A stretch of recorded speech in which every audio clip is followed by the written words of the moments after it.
નમો લોહે સૌર્યંતામ નમો લોહે સૌદામ નમો લોહે સૌર્યામ નમો લોહે સૌજયામ નમો લોહે સૌત્રિકાવતી સાવનમ ઓમકાર બિંદુ સંયુક્ત નિત્યમ જયંતિ યોગિન કામદમ મોક્ષદો શ્રી ઓંકારાય નમો નમઃ મંગલમ ભગવાન મંગલમ કુટુંબી મંગલમ કુંડારી જૈન્દ્રમોસ મંગલમ નમઃ સમય સાધાય સ્વાનુભૂત્યા ચકાસ્તે ચિત્તવાય ભવાય સર્વમાં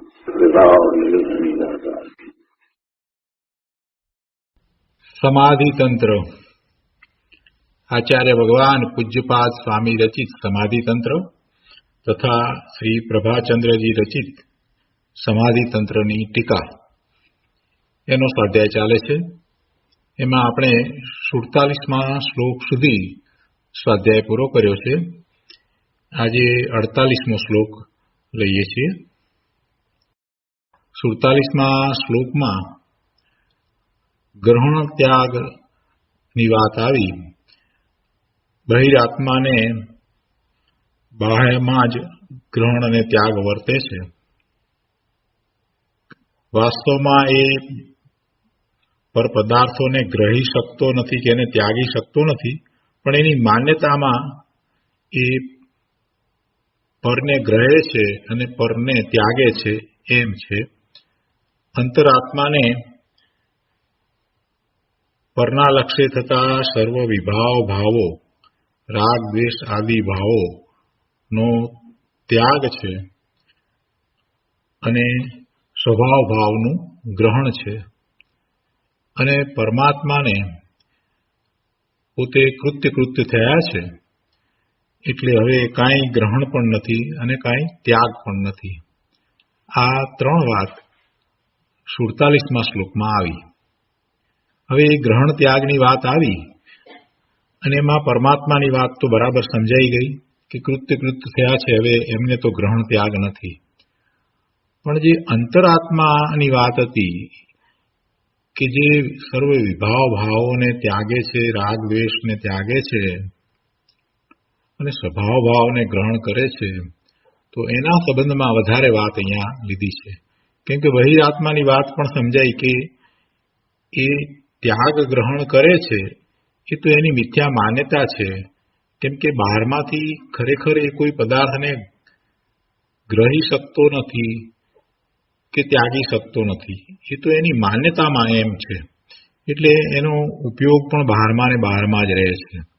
એટલે જો સમજવાની જો કાંઈ પણ વાત હોય તો એ અંતરાત્મા સંબંધીની વાતને સમજવાની છે કે જે અંતરાત્માને બાહ્યમાં તો કાંઈ ત્યાગવું નથી કે ગ્રહવું નથી, પણ અંતરમાં જે ત્યાગ ગ્રહણ છે તો એનું સ્વરૂપ કેવું છે, એ કઈ રીતે રાગ દ્વેષને ત્યાગે છે, સર્વ વિભાવ ભાવોને ત્યાગે છે અને કઈ રીતે સ્વભાવ ભાવે થાય છે, આ વાત જ સમજવાની છે.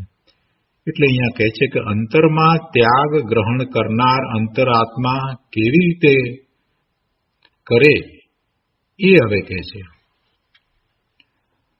તો 48મો શ્લોક લઈએ છીએ. 48મા શ્લોકમાં આ વાત અહીંયા આવે છે.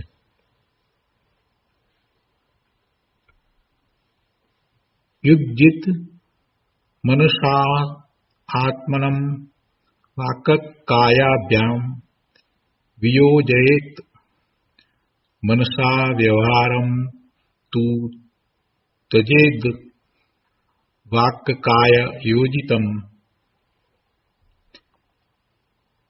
ગુજરાતીમાં ગાથા છે. જોડે મન સહ આત્મને વચતનથી કરી મુક્ત,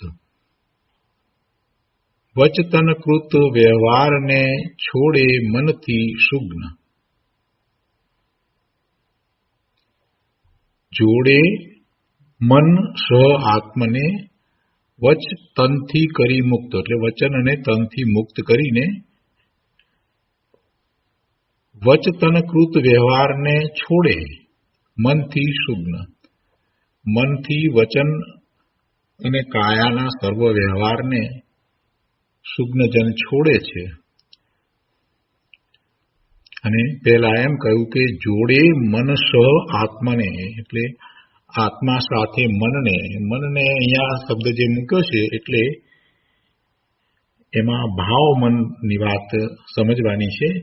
ભાવ મન સાથે આત્મા જોડાય એટલે કે એનો ઉપયોગ, જ્ઞાનનો ઉપયોગ એ આત્મા સાથે જોડાય. આત્મા સાથે જ્ઞાનનો ઉપયોગ જોડાય અને વચન એટલે વાણી અને કાયા એનાથી પોતે જુદો પડે. તો અન્વયાર્થમાં સમજીએ. અન્વયાર્થમાં કહે છે કે અંતર આત્માનમ આત્માને મનસા ભાવ મન સાથે યુગજિત યોજે જોડે. અંતરાત્મા આત્માને ભાવ મન સાથે જોડે અને વાક કાયાભ્યામ વચન અને કાયાથી વિયોજે અલગ કરે. તું વાક કાયા યોજિતમ અને વાણી અને કાયાથી યોજાયેલા વ્યવહાર મનસા ત્યજેત. વ્યવહારને ભાવ મનથી તજે, અર્થાત તેમાં મન લગાવે નહીં, એનો વિકલ્પ પણ લાવે નહીં. મન લગાવે નહીં એટલે એના વિકલ્પમાં એ રાચી રહે નહીં, એના વિકલ્પ પણ કરે નહીં. અંતરાત્મા આત્માને ભાવ મન સાથે જોડે અને વાણી અને કાયા, વચન અને કાયાથી અલગ કરે. અંતરાત્મા શું કરે, કઈ રીતે કરે? એનો જ્ઞાન દર્શનનો ઉપયોગ પરનું જ્ઞાન કરે તો એની સાથે જોડાય નહીં. પરને જાણવું એમાં કાંઈ દોષ નથી. પર જ્ઞેયને જાણવાથી કાંઈ દોષ લાગતો નથી.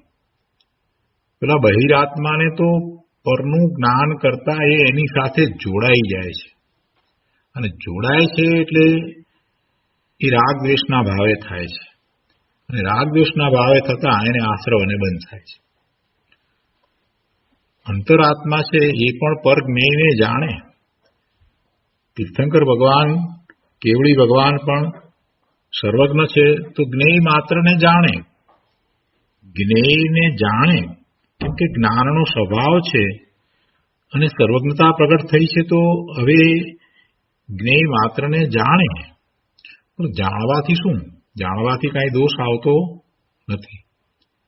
જે દોષ છે એ તો એની સાથે જોડાવાથી અને વિભાવ ભાવ રૂપ થવાથી દોષ આવે છે. એટલે કોઈ પણ પદાર્થને જાણવા સંયોગે કરીને પોતાની સમીપમાં આવી ગયેલા પદાર્થો અને જ્ઞેય તરીકે જાણવાથી કાંઈ દોષ લાગતો નથી.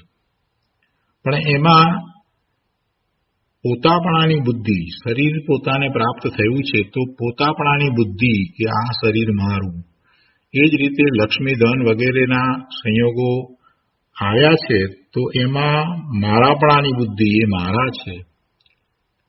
અને પછી મારા કયા તો એમાં ઈષ્ટ બુદ્ધિ, અને પછી તો એ પોતાને ઉપયોગી છે એટલે પછી પરિગ્રહ, અને ઘણું બધું એક પછી એક આગળ ચાલ્યા જ કરે. એને રાખવાનો ભાવ ને એનો લોભનો ભાવ ને એને વધારે પ્રાપ્ત કરવાનો ભાવ ને પછી માયાચાર ને, અને જો કોઈ લઈ જાય તો એના પ્રત્યે દ્વેષ ભાવ ને ક્રોધનો ભાવ ને કેટલુંય થાય. એટલે એ બધું થાય છે તો એમાં એ વિભાવ ભાવે, વિકારી ભાવે થાય છે અને આશ્રવ અને બંધ થાય છે. પરિણામ એના એવા થાય છે, પાપના વિશેષતાથી પરિણામ થાય છે, ક્યારેક જ પુણ્ય પરિણામ થાય છે. પણ જે પરિણામ થાય છે એને કારણે એ બંધાય છે, એને બંધ જ પડે છે.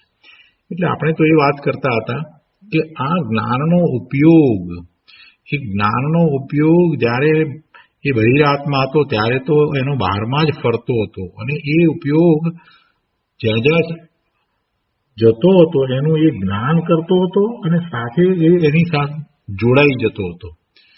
જ્ઞાનનો ઉપયોગ જ્યાં જાય છે એટલે કે લક્ષ જ્યાં જાય છે તેનું જ્ઞાન કરે તો જ્ઞાન કરે ત્યાં સુધી તો કોઈ વાંધો નથી, પરંતુ એની સાથે જોડાવું, વિભાવ ભાવે થવું એ જ દોષ છે. તો હવે જ્યારે એ અંતરાત્મા થયો છે તો એ અંતરાત્મા હવે શું કરે છે? એને પોતાના સ્વરૂપનું જ્ઞાન ભાન છે. પોતે કોણ છે? ભગવાન આત્મા એને સ્વાનુભૂતિ સહિત જાણ્યું છે. એટલે હવે બહારમાં પર પદાર્થોમાં એને કોઈ રુચિ રહી નથી. એને સર્વ પર પદાર્થો તરફ ઉદાસીનતાનો ભાવ વર્તે છે. એમાં એને રાગ કે દ્વેષ થતા નથી. તો એવો એ અંતરાત્મા આત્માને ભાવ મન સાથે જોડે છે.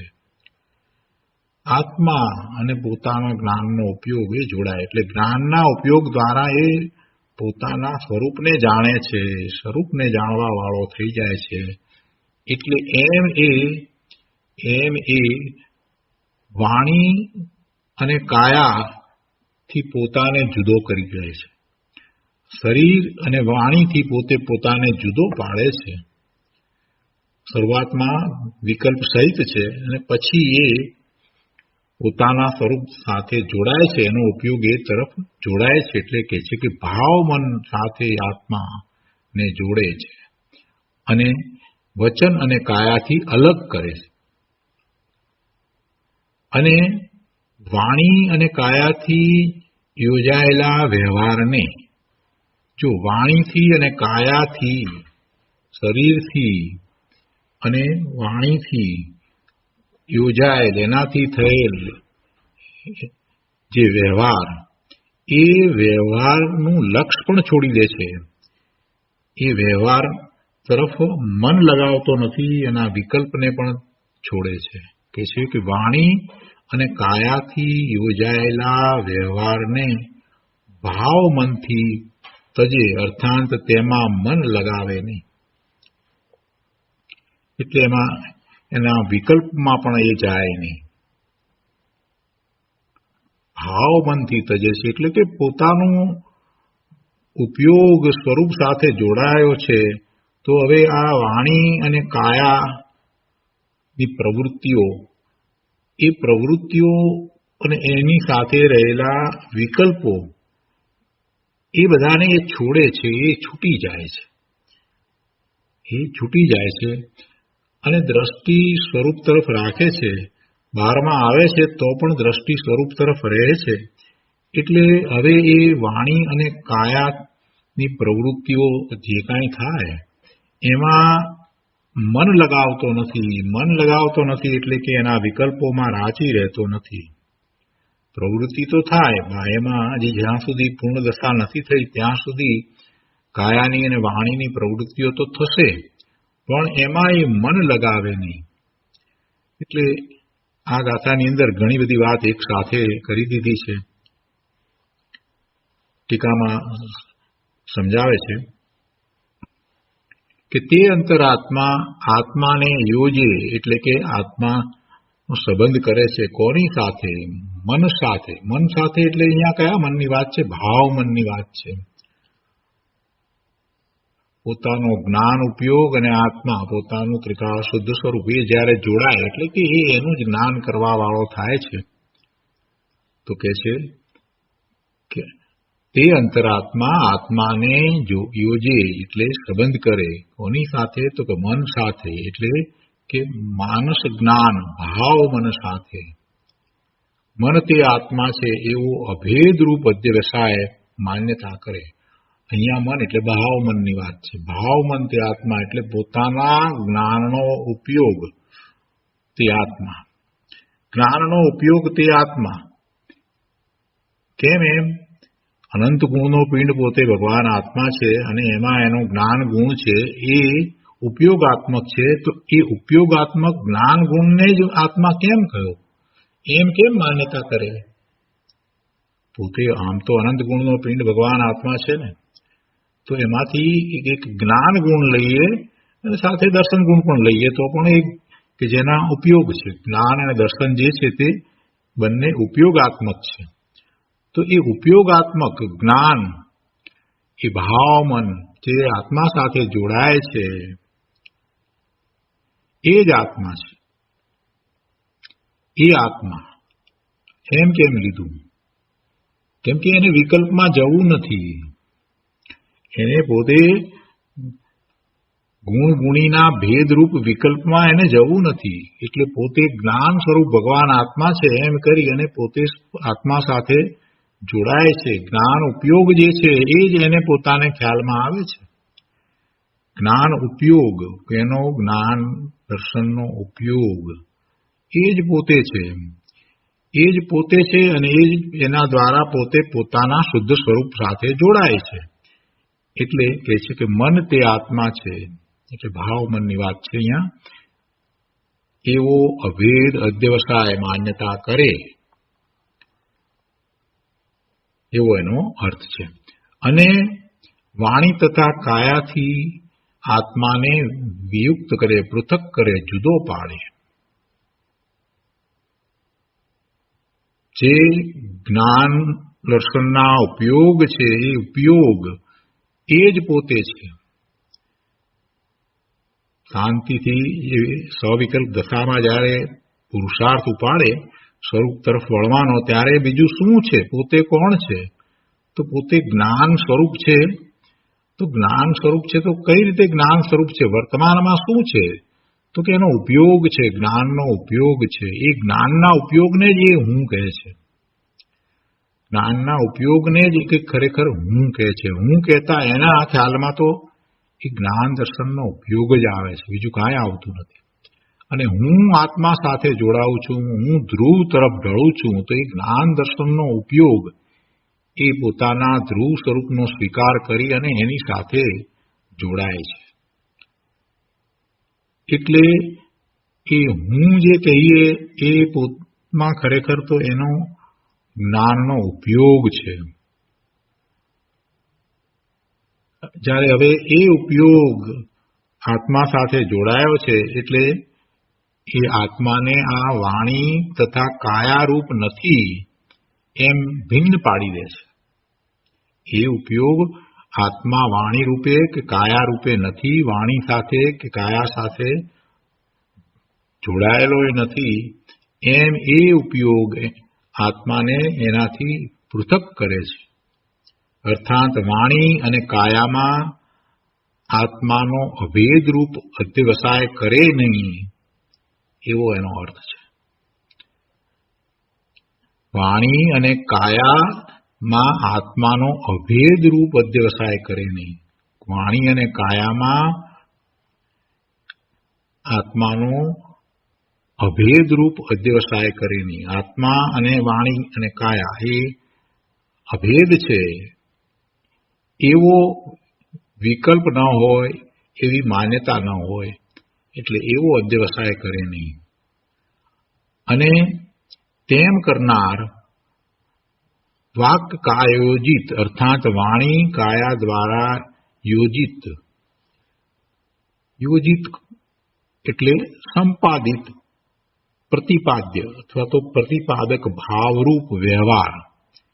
અને એ વ્યવહાર કેવો છે? તો કે પ્રવૃત્તિ અને નિવૃત્તિ રૂપ છે. શું કહે છે? કે એ તેમ કરનાર છે એને માટે હવે આગળ વાત કરે છે કે શું કરે છે? તો કે આ વાણી અને કાયા દ્વારા યોજિત, એના દ્વારા સંપાદિત, પ્રતિપાદ્ય, એના દ્વારા જે પ્રતિપાદ્ય છે તે એટલે કે પ્રતિપાદક ભાવરૂપ પ્રવૃત્તિ નિવૃત્તિ રૂપ વ્યવહાર, એ બધો વ્યવહાર મન સાથે જે યોજિત છે એટલે કે મનમાં આરોપિત વ્યવહાર ને મનથી તજે અર્થાત મનમાં ચિંતવે નહીં.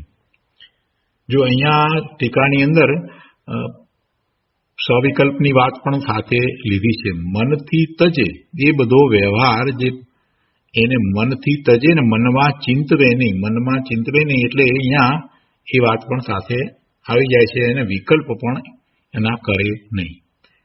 એટલે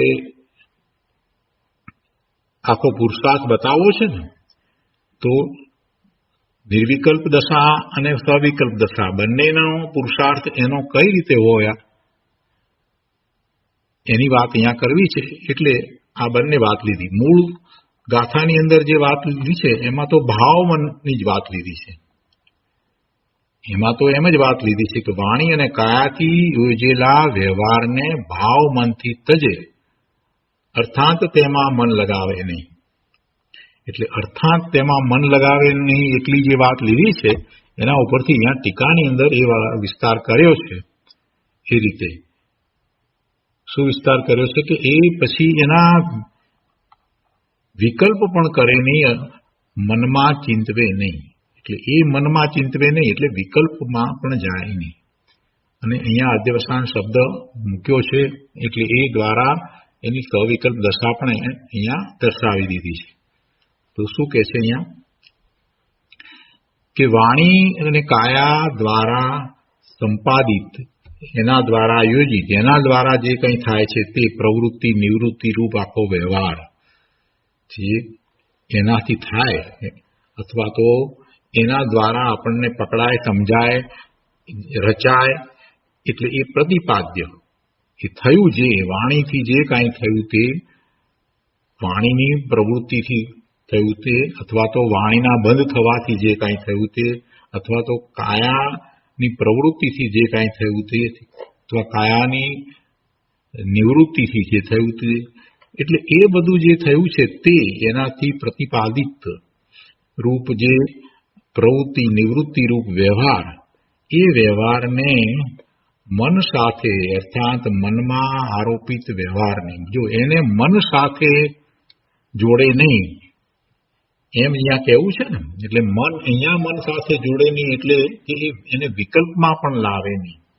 ત્યાં મૂળ ગાથામાં એમ કહ્યું છે કે ભાવ મન દ્વારા એને છોડે છે, અને ભાવ મન દ્વારા એને છોડે છે અને પછી મનમાં ચિંતવે પણ નહીં. એટલે કે છે મન સાથે અર્થાત મનમાં આરોપિત વ્યવહારને. હવે જો મન સાથે જોડે નહીં એટલે અહીંયા બીજો પણ ભાવ આપી દીધો છે કે મનમાં આરોપિત વ્યવહારને એમ જે અર્થ કર્યો છે તો આ જે જોડવાની પ્રવૃત્તિ નિવૃત્તિ રૂપ આખો જે વ્યવહાર એની સાથે વ્યવહાર સાથે જોડાવાનું થાય તો એ જોડાવું તો ખરેખર શું છે એ મનમાં થાય છે. એટલે એ પણ એ વ્યવહાર છે તો એ આરોપિત કથન છે. અહીંયા આરોપ કરીને કહેવામાં આવ્યો છે મનમાં થતો આરોપિત વ્યવહાર. પોતાને વાણી અને કાયાની પ્રવૃત્તિ નિવૃત્તિ જે થઈ રહી છે એની સાથે તો આમે ક્યાં જોડાવાનું થાય છે. આત્મા તો કાંઈ જોડાતો તો છે જ નહીં. બીજી રીતે જોવા જઈએ તોય બે દ્રવ્ય જ જુદા છે. વાણી છે એ તો પૂતગળ છે, કાયા પણ પૂતગળ છે. એટલે વાણી અને કાયા દ્વારા જે કાંઈ થાય છે બધું એ અને એની પ્રવૃત્તિ નિવૃત્તિ રૂપ આખું જે થઈ રહ્યું છે તે બધું એને વ્યવહાર કયો ને એ વ્યવહાર આત્માથી તો જુદો જ છે. એ આમે આત્માનો ક્યાં છે, પણ એના તરફ એનું લક્ષ જાય છે. એટલે મનમાં એના સંબંધીના જે વિકલ્પો છે તો એની વાત અહીંયા કરતા કહે છે કે અર્થાત મનમાં આરોપિત વ્યવહાર, મનમાં એના તરફનું જે લક્ષ કર્યું તો એ વ્યવહાર થયો. એ મનમાં થયેલો વ્યવહાર એ ખરેખર આરોપિત વ્યવહાર. તો એને પણ એ તજે છે, એ મનથી તજે અર્થાત મનમાં ચિંતવે નહીં. ફરીથી શાંતિથી સમજવા જેવું છે. અહીંયા ટીકાની અંદર થોડું અટપટું લાગશે પણ જરાક વિચાર કરશો તો સહેલાઈથી સારી રીતે સમજાય ગયું. દરેક વાતને સમજવી હોય તો સમજાય એવું છે. અહીંયા તો વાત મૂળ એટલી જ કરવી છે કે એ પોતે પોતાના સ્વરૂપ સાથે જોડાય છે, અને એમ જ્યારે જોડાય છે તો વાણી અને કાયાથી પોતે પોતાને જુદો કરે છે, પૃથક કરે છે. એક વાત તો આ કરી દીધી છે. અને એવું કરનાર જે છે એને હવે આ વ્યવહારને કેવી રીતે છોડ્યો છે એ વાત અહીંયા સમજાવી છે. એટલે કે છે કે તેમ કરનાર એ વાણી અને કાયા દ્વારા યોજિત સંપાદિત જે છે તે જે એમ કરતા જે થયું છે તેને પ્રતિપાદ્ય કહ્યું. એટલે એ પ્રતિપાદક ભાવરૂપ પ્રવૃત્તિ નિવૃત્તિ રૂપ એ વ્યવહારને મન સાથે અર્થાત મનમાં આરોપિત વ્યવહારને મનથી તજે, અર્થાત મનમાં ચિંતવે નહીં. એટલે આ પ્રવૃત્તિરૂપ વ્યવહાર જે થઈ રહ્યો છે એ તો બહારમાં થઈ રહ્યો છે. મન અને કાયા અને વાણીમાં જે વ્યવહાર થઈ રહ્યો છે એ તો બહારમાં થઈ રહ્યો છે. તો એવો વ્યવહાર જે દ્રવ્ય જ જુદું છે એની પ્રવૃત્તિ નિવૃત્તિ થઈ અને જે કાંઈ થાય છે તે સાથે એ મનથી જોડાય છે. એટલે મનથી જોડાય છે એટલે જે વ્યવહાર છે એ એનો વ્યવહાર છે એ પણ કેવો છે, એ મનમાં આરોપિત વ્યવહાર છે. જીવને એ વ્યવહાર કેવો છે? મનમાં આરોપિત વ્યવહાર છે. કેમ કે એમાં એનું લક્ષ્ય જાય છે. એટલે તો કહે છે કે એને પોતે મનથી તજે છે. એટલે ભાવ મનથી તજે છે. ભાવ મન દ્વારા એને પછી છોડે છે, પોતે પોતાના સ્વરૂપ સાથે જોડાય છે. એટલે હવે એનો વિકલ્પ એ વખતે ઉઠતો નથી અને પછી પણ જ્યારે એ ધ્યાનની દશામાં નથી અને સ્વવિકલ્પ દશામાં છે ત્યારે પણ એને ચિંતવતો નથી. એનું મન એ વાણી અને કાયાના વ્યવહારને ચિંતવતું નથી, એમાં રુચિ કરતું નથી, એની સાથે જોડાતું નથી, એમ કહેવાનો આશય છે. ભાવાર્થમાં અહીંયા સમજાવે છે કે અંતરાત્મા ભાવ મનને વાણી અને દેહની ક્રિયા તરફથી, અંતરાત્મા છે તે ભાવ મનને વાણી અને દેહની ક્રિયા તરફથી, વાણીની ક્રિયા, વાણી જે થાય છે તે તો પૂતગળની ક્રિયા છે, એની પર્યાય છે. ભાષા વર્ગના પરમાણુઓ જે છે એના એ પરિણામો છે, એની એ પર્યાય છે. એટલે એ વાણી છે એ પૂતગળ છે, એ પૂતગળ જનિત છે. અને કાયા એ પણ પૂતગળ પરમાણુઓનો સ્કંધ છે. તો એ સ્કંધની ક્રિયા એટલે વાણી અને દેહની ક્રિયા એ બધી પૂતગળ જનિત છે, પૂતગળની ક્રિયા છે. તો કહે છે કે અંતરાત્મા ભાવ મનને આ વાણી અને દેહની ક્રિયા તરફથી વિયુક્ત કરીને, અલગ કરીને આત્મ સ્વરૂપમાં લગાડે છે. અર્થાત તેની સાથે અભેદ કરે, તલ્લીન કરે. કોની સાથે અભેદ કરે? આત્માની સાથે અભેદ કરે. ભાવ મન એટલે એના જ્ઞાનનો ઉપયોગ જે વાણી અને દેહની ક્રિયા તરફ જોડાયેલો રહેતો હતો એને ત્યાંથી નિવૃત્ત કરીને, ત્યાંથી અલગ કરીને આત્મામાં લગાડ્યો અને આત્મા સાથે એને અભેદ કરે. પોતાના જ્ઞાન દર્શનના ઉપયોગને આત્મા સાથે અભેદ કરે, પેલાથી જુદો કરે. કાયા અને વાણીથી એ જ્ઞાન દર્શનના ઉપયોગને જુદો કરે, અલગ કરે અને આત્મ સ્વરૂપમાં લગાડે અને આત્માની સાથે એ જ્ઞાન દર્શનના ઉપયોગને અભેદ કરે, તલ્લીન કરે અને વાણી તથા કાયા દ્વારા યોજિત પ્રવૃત્તિ નિવૃત્તિ રૂપ વ્યવહારને મનમાંથી તજે, અર્થાત તેનો વિચાર છોડી દે. એનો વિચાર છોડી દે, એના વિકલ્પો છોડી દે, એનું લક્ષ્ય કરે નહીં. વિશેષની અંદર અહીંયા કહે છે કે વાણી કાયાની પ્રવૃત્તિ તે જળની ક્રિયા છે. વાણી અને કાયા એ બંને જળ છે અને એની પ્રવૃત્તિ જે કાંઈ થાય છે એ બધી જળની ક્રિયા છે, એ આત્માની ક્રિયા નથી. વાણી થાય એ વાણી અને જળ અને કાયા એ બંને જળ છે અને એ જળની ક્રિયા છે. એમાં જે પ્રવૃત્તિ થાય છે તે બધી જળની ક્રિયા છે અને એવી જળની ક્રિયા આત્મા તો કરી શકતો નથી. આત્મા ચેતન છે, અને એનાથી જુદો છે, એટલે પેલા જડ વાણી અને કાયા એની ક્રિયા કરી શકતો નથી.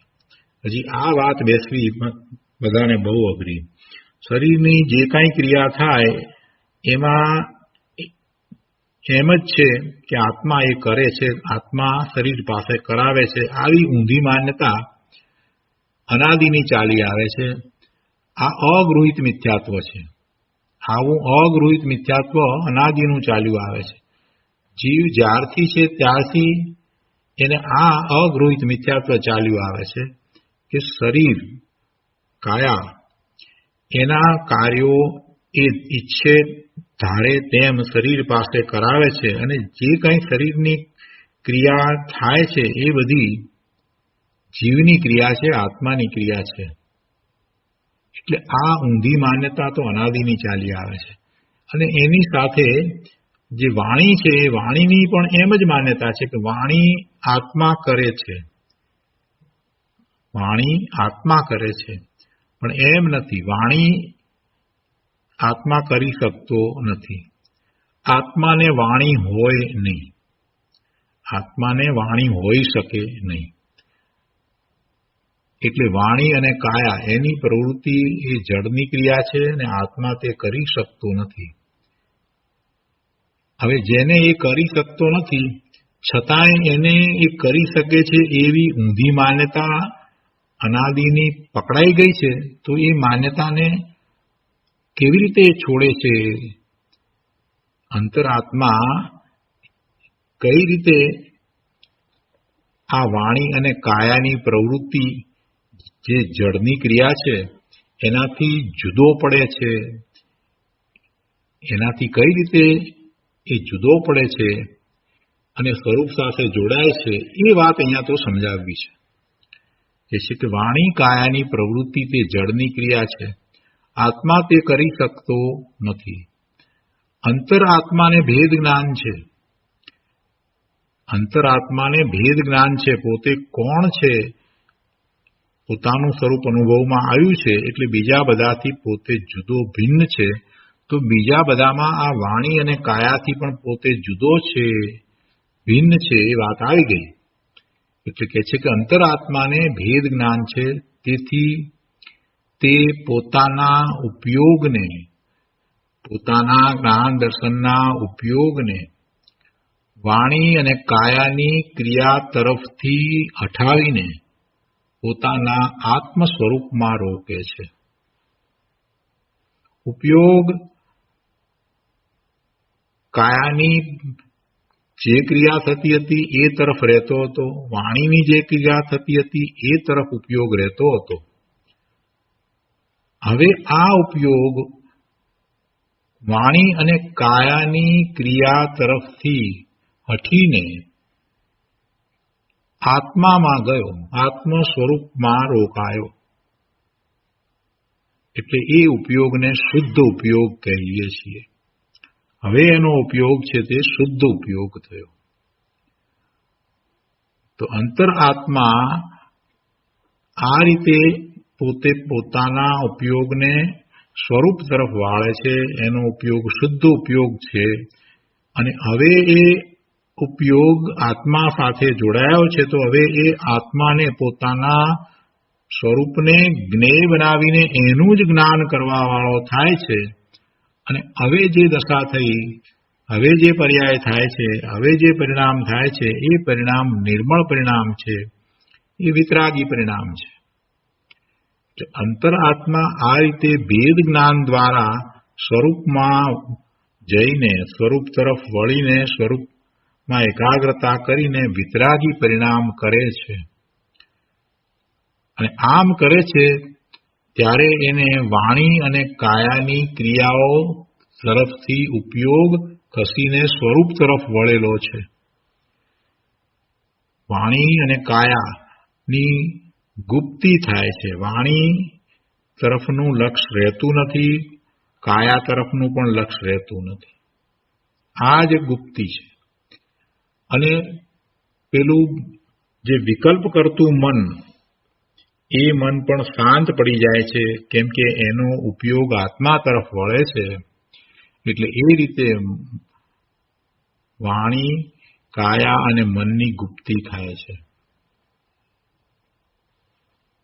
અહીંયા કહે છે કે જ્યાં સુધી જીવ વચન અને કાયાથી જે ક્રિયા થાય એની સાથે એકતા બુદ્ધિ કરે, જ્યાં સુધી જીવ વચન કાયાથી ક્રિયા સાથે એકતા બુદ્ધિ કરે,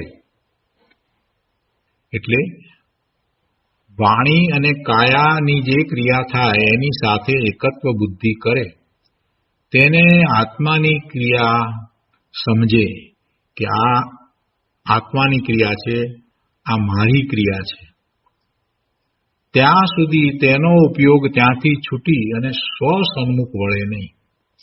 જ્યાં સુધી શરીરની ક્રિયાને અને વાણીની ક્રિયાને એ પોતાની માને એની સાથે એકત્વ બુદ્ધિ કરે અને એને આત્માની ક્રિયા માને, ત્યાં સુધી એનો ઉપયોગ ત્યાં જ રોકાઈ રહેશે.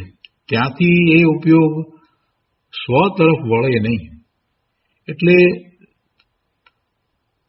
એ જ્ઞાન દર્શનના ઉપયોગને વાણી અને કાયાની ક્રિયાથી સ્વરૂપ તરફ વાળવો છે, લઈ જવો છે, તો એ વાણી અને કાયાની ક્રિયા પોતાની નથી એવો દ્રઢ નિશ્ચય થવો જોઈએ, એવો દ્રઢ નિર્ધાર થવો જોઈએ. વાણી અને કાયાથી પોતે જુદો ભિન્ન છે અને વાણી અને કાયા તો પરદ્રવ્ય છે અને એની ક્રિયા થાય, એના જે કાંઈ પરિણામ થાય એ બધા એના પોતાના છે પણ મારા નથી. એ વાણીના પરિણામ વાણીના રહ્યા, કાયાના પરિણામ કાયાના રહ્યા. એની ક્રિયા એનામાં થાય, મારામાં થતી નથી, હું એનો કરનારો નથી. આમ જ્યાં સુધી એને સમજ નથી આવતી ત્યાં સુધી એ વાણી અને કાયા તરફ જ લક્ષ કરે છે. અને જો એમાં એકત્વ બુદ્ધિ છે કે હું વાણી કરી શકું છું, આ કાયાના હલનચલન વગેરે હું મારી ઈચ્છા મુજબ કરી શકું છું, એ મારું છે, આ વાણી મારી છે, આ શરીર મારું છે, તો એવી એકત્વ બુદ્ધિ જ્યાં સુધી પડી છે ત્યાં સુધી તો એને આત્માની ક્રિયા જ સમજશે. અને જ્યાં સુધી આત્માની ક્રિયા સમજશે ત્યાં સુધી ત્યાંથી એ છૂટો પડવાનો નથી અને સ્વસન્મુખ થવાનો નથી. એટલે આત્મ સ્વરૂપમાં એકાગ્રતા તો ક્યાંથી કરશે? આત્મ સ્વરૂપમાં સ્થિરતા થાય નહીં. ઉપયોગ દ્વારા સ્વનું ગ્રહણ કરવામાં જ સમસ્ત પરદ્રવ્યોનો અને પરભાવોનો સ્વયં ત્યાગ થઈ જાય છે. પોતાના જ્ઞાન દર્શનના ઉપયોગ પર તરફ રહ્યા છે એને ત્યાંથી પાછા વાળીને એની દિશા બદલીને સ્વ તરફ વળે છે અને પોતાનું જેવું અસ્તિત્વ છે એવા સ્વના અસ્તિત્વનો એ જ્ઞાતા થાય છે, એને જાણવા વાળો થાય છે. તો એ સ્વનું ગ્રહણ કર્યું, સ્વનું ગ્રહણ થયું એમ કહેવાય. શું કહે છે? ઉપયોગ દ્વારા સ્વનું ગ્રહણ કરવામાં જ સમસ્ત પરદ્રવ્યોનો અને પરભાવોનો સ્વયં ત્યાગ થઈ જાય છે. એટલે પછી પરદ્રવ્યો કે પરભાવ એને રહેતા નથી.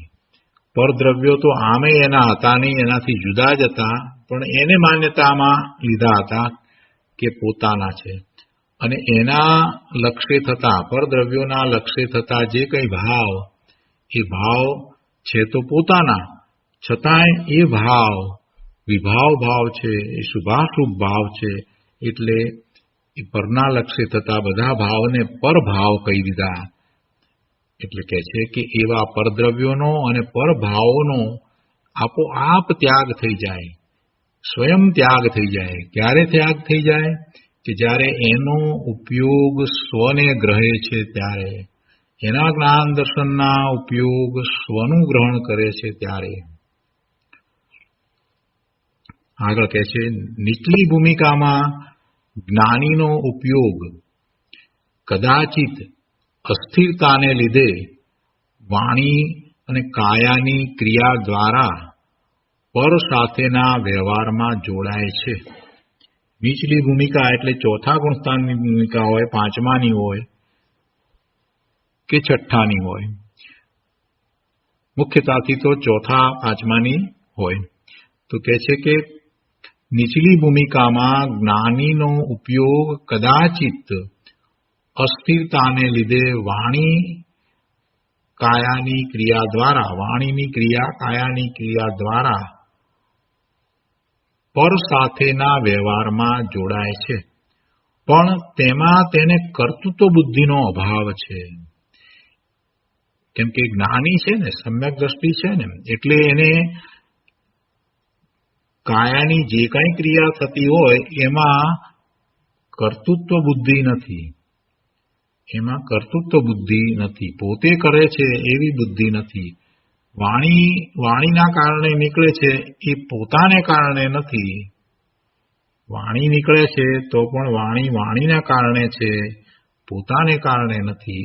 એટલે વાણીના પણ એ કર્તા થતા નથી અને કાયાની કોઈ પણ ક્રિયાના એ કર્તા થતા નથી. એટલે એમને કર્તૃત્વ બુદ્ધિનો અભાવ છે. અભિપ્રાયમાં એવા કર્તાપણાનો નિષેધ છે. અભિપ્રાયમાં તો એમ જ છે, ભલે એ જોડાયેલા લાગે, વાણી પણ એમ કરતા હોય, કાયાની ક્રિયા પણ એવી રીતે કરતા દેખાય, છતાં પણ અભિપ્રાયમાં એને પોતાની માનતા નથી. એટલે એમાં એવા કર્તૃત્વપણાનો નિષેધ છે. છતાં એવું થાય છે. તો ઉદાહરણ આપીને અહીંયા સમજાવ્યું છે કે જેમ રોગીને કડવી દવા પ્રત્યે અરુચિ હોય છે, છતાં એ પીએ છે, એવી રીતે આ નીચલી ભૂમિકામાં રહેલા જ્ઞાનીને કાયાની ક્રિયા અને વાણીની ક્રિયા એ બધી જે કંઈ ક્રિયા થાય છે તો એમાં એ જોડાયેલા દેખાય છે, પણ એ પ્રત્યે એમને ઉદાસીનતા હોય છે. એનું કર્તૃત્વ એમને નથી, એની કર્તૃત્વ બુદ્ધિનો અભાવ છે, એના એ કરતા થતા નથી. તેથી જ્ઞાનીનો ઉપયોગ શરીર આદિની ક્રિયામાં જોડાયેલો દેખાય, છતાં તે નહીં જોડાયેલા સમાન છે. એમનો ઉપયોગ આપણને એમ લાગે કે એ શરીર સાથે જોડાયેલો છે અથવા તો એ વાણી સાથે જોડાયેલા છે, પણ જ્યારે એવી વાણી કરે છે ત્યારે પણ એ બીજી કાંઈ વ્યવહારની વાત કરતા લાગતી, ત્યારે પણ ખરેખર એ જ્ઞાની છે એ પ્રત્યે ઉદાસીન જ છે. કૃપાળુદેવનું ઉદાહરણ લઈએ તો આ વાત બહુ સરસ રીતે સમજાય એવી છે. કૃપાળુદેવ હીરાનો વેપાર કરતા હોય તો હીરા સંબંધીની વાત થાય એટલે એ વાણી એ પ્રકારે થઈ અને એ પ્રકારે શરીરની ક્રિયા પણ થાય. એટલે કોઈને એમ લાગે કે તો એમ વાણી સાથે અને શરીર સાથે જોડાયેલા દેખાય છે, એમનો ઉપયોગ તો એની સાથે જોડાયેલો છે. તો કહે છે કે વાત બરાબર છે, પણ એ વખતે એમને પુરુષાર્થમાં એટલી નબળાઈ છે, એટલે અસ્થિરતાને લીધે એ વાણી અને કાયાની ક્રિયાની સાથે એ વ્યવહારથી જોડાયેલા છે, છતાંય એમને તે પ્રત્યે તો ઉદાસીનતા વર્તે છે. રોગીને જેમ કડવી દવા પ્રત્યે અરુચિ છે, એવી રીતે એમને તો એ શરીર અને વાણીની ક્રિયાઓના કર્તાપણા સાથે એમને ઉદાસીનતા છે. એવું કર્તાપણું એમને છે જ નહીં, એની રુચિ પણ નથી. એની ક્રિયા, વાણીની ને શરીરની ક્રિયા, એના પ્રત્યે ઉદાસીનતા છે, પોતાથી એ જુદું છે. તેથી જ્ઞાનીનો ઉપયોગ એ વખતે આપણને બહારમાં દેખાય, છતાંય એમની દ્રષ્ટિ તો સ્વરૂપ તરફ હોવાથી એ ઉપયોગ શરીર આદિની ક્રિયામાં જોડાયેલો દેખાય, છતાં તે નહીં જોડાયેલા સમાન છે. શરીર વાણીની ક્રિયા વિશે એકતા બુદ્ધિનો, આત્મબુદ્ધિનો ત્યાગ અને શુદ્ધ આત્મ સ્વરૂપનું ગ્રહણ તે અંતરાત્માના અંતરંગ ત્યાગ ગ્રહણ છે. અંતરંગ ત્યાગ અને ગ્રહણની વાત કરી હતી 47મી ગાથાની અંદર. કે અંતર આત્માને જે ત્યાગ અને ગ્રહણ છે તે અંતરંગ છે. એટલે બાહ્યમાં કાંઈ ત્યાગવું નથી કે કાંઈ ગ્રહવું નથી. અંતરાત્માને તો સર્વ વિભાવ ભાવોનો, રાગ દ્વેષના ભાવોનો એને ત્યાગ છે અને સ્વભાવ ભાવનું ગ્રહણ છે. એ વાત 47મી ગાથામાં કરી હતી. તો એ વખતે વાત આવી કે એને તો જે કંઈ ત્યાગવું અને ગ્રહવું છે એ અંતરંગ છે, જ્યારે પેલા બહિરાત્માને ત્યાગ ગ્રહણ છે તે બહિરંગ છે, બહારમાં છે. તો અહીંયા કહે છે કે શરીર વાણીની ક્રિયા વિશે એકતા બુદ્ધિનો, એટલે આત્મબુદ્ધિનો, શરીર અને વાણીમાં આત્મબુદ્ધિ એનો ત્યાગ અને શુદ્ધ આત્મ સ્વરૂપનું ગ્રહણ તે અંતર આત્માના અંતરંગ ત્યાગ ગ્રહણ છે. કઈ શરીર અને વાણીની ક્રિયાને એ છોડીને એનાથી આમ જુદો પડી ગયો છે એમ તો છે નહીં. એ શરીર સાથે જ રહ્યો છે. એ શરીરથી એ કંઈ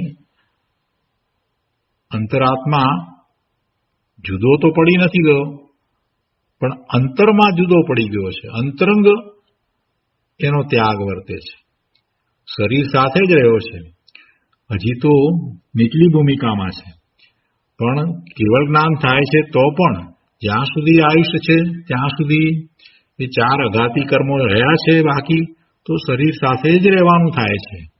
શરીર સાથે જ રહેવું પડે છે. એટલે બાહ્યમાં કંઈ એ ત્યાગ થઈ ગયો છે, છૂટી ગયું છે એમ નથી. એટલે એના જે ત્યાગ અને ગ્રહણની અહીંયા વાત લીધી છે, અંતરાત્માના ત્યાગ ગ્રહણની વાત જે લીધી છે તો અંતરંગ વાત છે. એટલે એનો ત્યાગ અને ગ્રહણ છે તે અંતરંગ છે. બાહ્યમાં તો એ શરીર સાથે જ છે. આગળ કહે છે કે અહીં વ્યવહારના ત્યાગનો આચાર્યએ નિર્દેશ કર્યો છે તે એમ સૂચવે છે કે આત્મકાર્ય માટે વ્યવહાર આશ્રય કરવા યોગ્ય નથી. જે મૂળ ગાથાની અંદર વાત આવી ને, વ્યવહારને છોડવાની જે વાત આવી, વ્યવહારના ત્યાગની જે વાત આવી, એના ઉપરથી આ વાત લીધી છે. વ્યવહારને ભાવ મનથી તજે એમ વાત જે આવી એના ઉપરથી આ વાત લીધી છે. હવે આ શ્લોક ઉપર પૂજ્ય ગુરુદેવ કાંજી સ્વામીએ જે વિસ્તાર કર્યો છે તે આપણે લઈએ. આત્મભાવના પુસ્તકમાં પાના નંબર 196 અહીંયા કહે છે, ઉપયોગને વચન તથા કાયાથી ભિન્ન કરીને આત્મામાં જ જોડ. જો ગુરુદેવે આમાંથી આ સાર કાઢ્યો છે શું કે ઉપયોગને, પોતાના જ્ઞાન દર્શનના ઉપયોગને વચન એટલે વાણી તથા કાયા એટલે શરીર એ બંનેથી જુદો કરીને, એનાથી ભિન્ન કરીને એ ઉપયોગને આત્મામાં જ જોડ. અહીંયા કહે છે કે અંતરાત્મા પોતાના જ્ઞાનને આત્મામાં જ જોડીને મન વચન કાયા સાથેનું જોડાણ છોડે છે.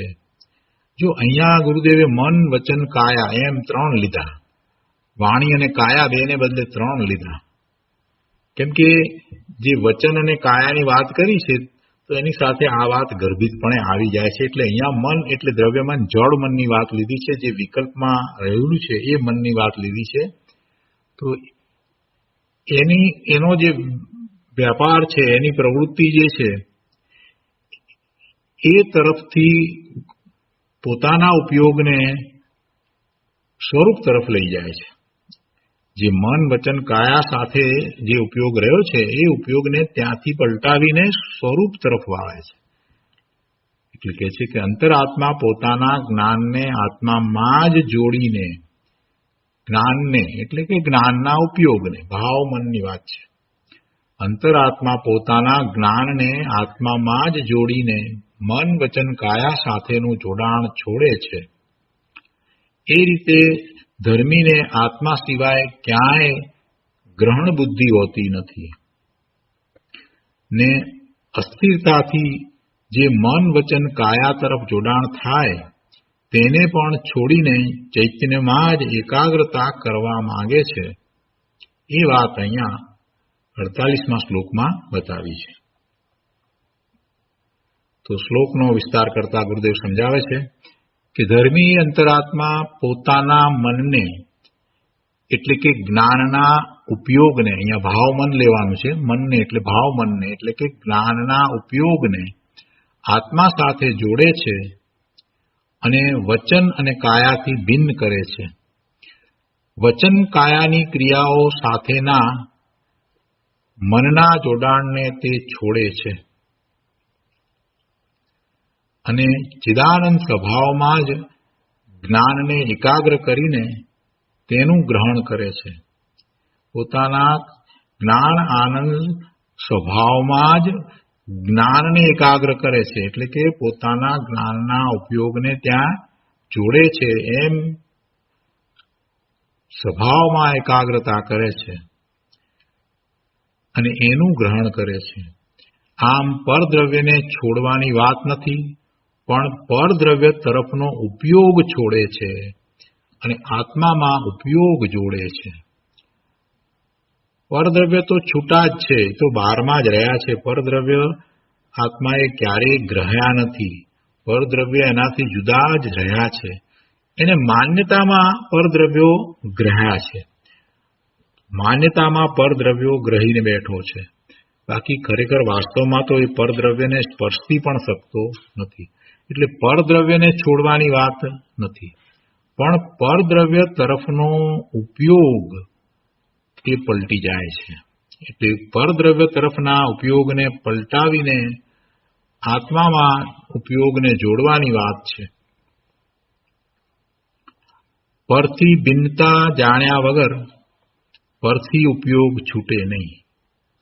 પરથી ભિન્નતા એટલે પરથી પોતે જુદો છે એવું જ્યાં સુધી એને જાણ્યું નથી અને એવી દ્રઢતા નથી કરી ત્યાં સુધી એને પરમાં રુચિ રહેશે જ.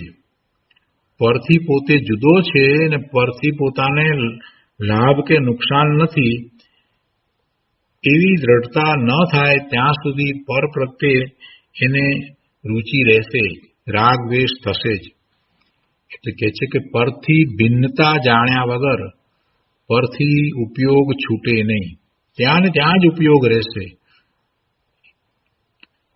પરદ્રવ્યથી ભિન્ન સ્વદ્રવ્યને જાણ્યા વગર ઉપયોગ સ્વદ્રવ્યમાં જોડાય સી રીતે? પરથી જુદું સ્વદ્રવ્ય છે અને સ્વદ્રવ્ય છે એ જ પોતે છે, પોતાનું સ્વરૂપ છે, એ પરિપૂર્ણ છે, એ સર્વજ્ઞ સ્વભાવી છે, એ જ્ઞાન આનંદ સુખ શાંતિનો સમુદ્ર છે. એવું જ્યાં સુધી ભાન થયું નથી, એનું એવું મહાત્મા આવ્યું નથી, ત્યાં સુધી એને જાણ્યા વગર એવા પોતાના સ્વદ્રવ્યમાં એનો ઉપયોગ ક્યાંથી જોડાશે? અને સ્વરૂપમાં ઉપયોગ જોડાયા વગર સમાધિ થાય સી રીતે? સ્વદ્રવ્યનું મહાત્મ્ય લાવી અને પોતાના સ્વભાવને સવિકલ્પ દશામાં જાણીને એવા પોતાના સ્વરૂપમાં જોડાય ત્યારે એને સમાધિ થાય છે, શાંતિ થાય છે. નિર્વિકલ્પ ધ્યાનની દશામાં આનંદનો અનુભવ થાય છે. આ રીતે સ્વ પરના ભેદ જ્ઞાન વગર કદી સમાધિ થતી નથી. સ્વ પરના ભેદ જ્ઞાન વિના કોઈને સમાધિ થાય નહીં. જ્યાં શરીર વાણી વગેરેનું કર્તૃત્વ માને ત્યાં તે તરફ જ ઉપયોગ જોડાય. શરીરના કાર્યો હું કરી શકું છું, વાણી હું કરી શકું છું એવું એનું કર્તૃત્વ છે ત્યાં સુધી એનો ઉપયોગ ત્યાં જ રહેશે. પણ ત્યાંથી જુદો પડીને ઉપયોગ સ્વમાં આવે નહીં. અને સ્વમાં ઉપયોગ આવ્યા વગર શાંતિ પણ થાય નહીં. ધર્મીએ પોતાના આત્માને દેહ આદિથી અત્યંત ભિન્ન જાણ્યો છે. જ્ઞાની ધર્મીએ પોતાના આત્માને દેહ આદિથી અત્યંત જુદો ભિન્ન જાણ્યો છે. તેથી સમાધિની સિદ્ધિ માટે એટલે કે આત્માની પરમ શાંતિના અનુભવ માટે પોતાના ઉપયોગને દેહ આદિ તરફથી પાછો વાળીને સ્વરૂપમાં જોડે છે. ઉપયોગને સ્વરૂપમાં જોડવો તે જ પરમ શાંતિનું દેનાર એવું એ અધ્યાત્મની એકાગ્રતા છે અથવા તો અધ્યાત્મ ભાવના છે. ઉપયોગને સ્વરૂપમાં જોડવો તે જ પરમ શાંતિ દેનાર અધ્યાત્મ ભાવના છે. આ શાસ્ત્રમાં ફરી ફરીને તેનો જ ઉપદેશ કર્યો છે અને તેની જ ભાવના કરી છે. ઉપયોગને સ્વરૂપમાં જોડવો, સ્વરૂપનું લક્ષ્ય કરવું એટલે કે પોતાના જ્ઞાન દર્શનના ઉપયોગને સ્વરૂપમાં જોડવો. જેટલું બહિર્મુખ વલણ જાય તેટલું દુઃખ છે અને અંતર્મુખ ચૈતન્ય વેદનમાં જ આનંદ છે. અંતર્મુખ થઈને ચૈતન્ય ભગવાન આત્મા એમાં જોડાતા જે વેદન છે તે આનંદનું વેદન છે. એમ સ્વસંવેદનથી જાણી લીધું હોવાથી ધર્મી જ્ઞાની પોતાના ઉપયોગમાં આત્માને જ ગ્રહવા માંગે છે. જગતના કોઈ પણ બાહ્ય પદાર્થ પ્રત્યે ઉપયોગ જાય તો તેમાં તેને પોતાનું સુખ ભાસતું નથી. એને બહારમાં ક્યાંય સુખ ભાસતું નથી. એનો ઉપયોગ તો બહારમાં જાય છે પણ ત્યાં એને સુખ લાગતું નથી. એટલે એ ઉપયોગને પલટાવીને સ્વ તરફ લઈ જાય છે. બાહ્ય પદાર્થ પ્રત્યે ઉપયોગ જાય તો તેમાં તેને પોતાનું સુખ ભાસતું નથી. એક નિજ સ્વરૂપમાં જ સુખ ભાસ્યું છે. આથી પર તરફના વ્યાપારને છોડીને સ્વ તરફ ઉપયોગને જોડે છે. બહારમાં તો બધો વેપાર ચાલે, બહારમાં એટલે શરીરમાં અને વાણીમાં જે ચાલતું હોય તે ચાલ્યા કરે, પણ એના ઉપયોગને ત્યાંથી ફેરવીને સ્વ તરફ વાળે છે, સ્વમાં જોડે છે. એટલે કે સ્વદ્રવ્યને જ જ્ઞાનમાં ગ્રહણ કરે છે. જ્યાં ઉપયોગ જાય છે તેનું જ એને જ્ઞાન થાય છે અને એ દશા કોની છે? એવા જ્ઞાન કરવાવાળી દશા એની પોતાની જ છે. એટલે એ પોતે જ એમ સ્વના જ્ઞાન ભાવે પરિણમે છે. એ જ વિતરાગી પરિણામ છે. આ ધર્મી જીવની ગ્રહણ ત્યાગની વિધિ છે. આ સિવાય બહારમાં કાંઈ ગ્રહવા છોડવાનું આત્માને નથી. ઉપયોગમાં જ્યાં સ્વદ્રવ્યનું ગ્રહણ થયું ત્યાં સમસ્ત પરદ્રવ્યો અને પરભાવો ઉપયોગથી બહાર જુદા જ રહી જાય છે. એટલે સ્વ તરફ વળેલો ઉપયોગ એ પરદ્રવ્યો અને પરભાવોના ત્યાગ રૂપ જ છે. પરદ્રવ્યો અને પરભાવોનો ત્યાગ કઈ રીતે થાય છે? તો કે જ્યાં એનો ઉપયોગ સ્વ તરફ વળ્યો એટલે આપોઆપ એ પરદ્રવ્ય અને પરભાવોનો ત્યાગ થઈ જાય છે. આ રીતે ઉપયોગની નિજ સ્વરૂપમાં સાવધાની તે જ સમાધિ છે, તે જ મોક્ષ માર્ગ છે. તેમાં ગ્રહવા યોગ્યનું ગ્રહણ એટલે પોતાના સ્વભાવનું ગ્રહણ અને છોડવા યોગ્યનો ત્યાગ એટલે સર્વ વિભાવ ભાવોનો ત્યાગ થઈ જાય છે. આ રીતે અંતરાત્માની ગ્રહણ ત્યાગની વિધિ સમજવી એ રીતે અહીંયા સમજાવ્યું છે. તો આ રીતે આ ગાથા 48મી અહીંયા પૂરી થાય છે. એનો બધો વિસ્તાર પણ પૂરો થાય છે. આજનો સ્વાધ્યાય અહીંયા સુધી રાખીએ છીએ. હવે સુખધામ બોલીએ. સુખધામ અનંત સુસંત ચરી દિન રાત